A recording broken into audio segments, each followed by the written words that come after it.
Kajin, for today's video, birthday po ng aking pamangkin na si Jacob Kyle. First birthday po niya. So, syempre, 1-year-old, kailangan may cake siya para i-blow niya kapag pinagkanta namin siya.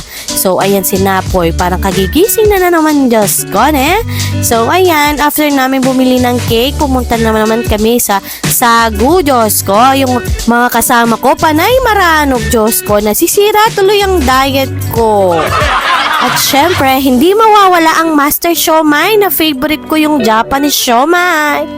Kapag may drinks, may pangbaknal. Diyos ko, Diyos ko, litaw pa man din ang aking pimples. Diyos ko, paano kayo matatanggal ang aking pimples sa sobrang init? Nagka-pimple lang din kapitanan nyo. Diyos ko. After namin lumamon, pumunta na kami dito sa edit kung saan namin pinagawa yung balloons ni Jacob. Ayan, dito po pala nagpapagawa ang mga taga-Angeles sa edit.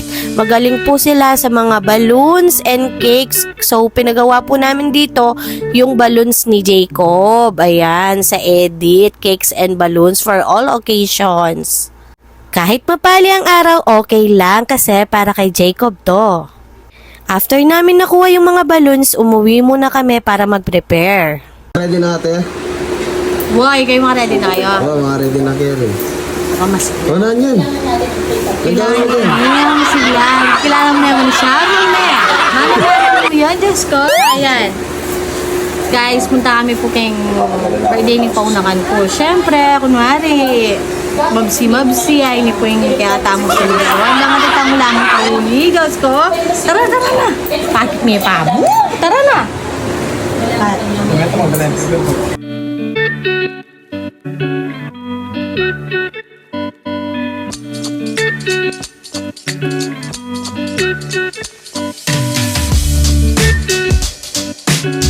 So, ito na nga, malapit na kami kila Jacob, ang aming pamangkin, ang birthday boy. So, ito na nga, finally, nandito na kami kila Ate Angel. Ayan si Tito, syempre. Ayan, so, malapit na tayong kumain. Excited na tayo. Ayan, kasama namin ang aking tita, ang aking mama, at ang mga pamilyang De Jesus. Diyos ko. Ayan, kasama din namin ang aking mga kumare. So, ayan, pagdating namin dyan, tiningnan ko na agad kung ano yung pagkain. Ayun na nga po, Diyos ko, lumapit na po ako sa crab. Diyos ko, gusto ko nang iuwi ang crab dyan. Diyos ko po, katako ng Jing Kapitana. Inabot pa sa akin ng menudo, Diyos ko. Alam na nga ata ni Ate Angel na magsasharon ako, Diyos ko. Sanang ko? Malas.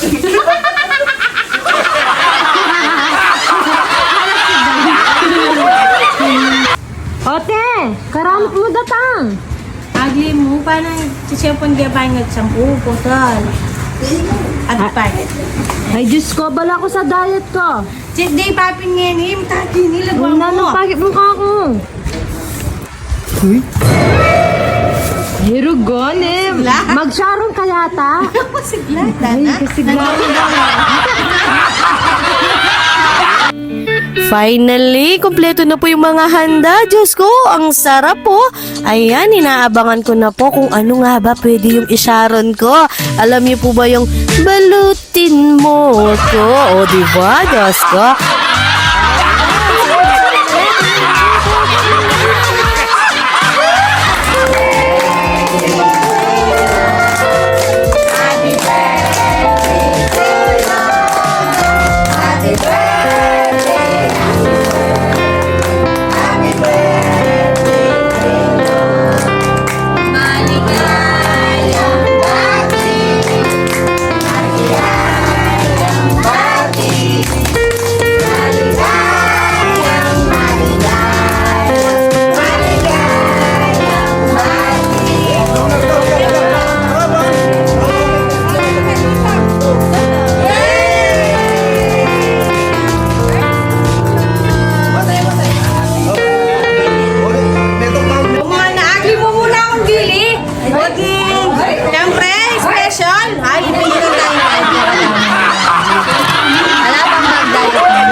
Makipag-birthday ka yan o tsukakin bali?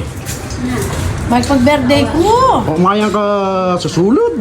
May sabi na ako ang ating Angel ako. Mga kugen magdamat ko ako makanyan. Eh, pang masagit kaya ka. Itiki ming original Sharon.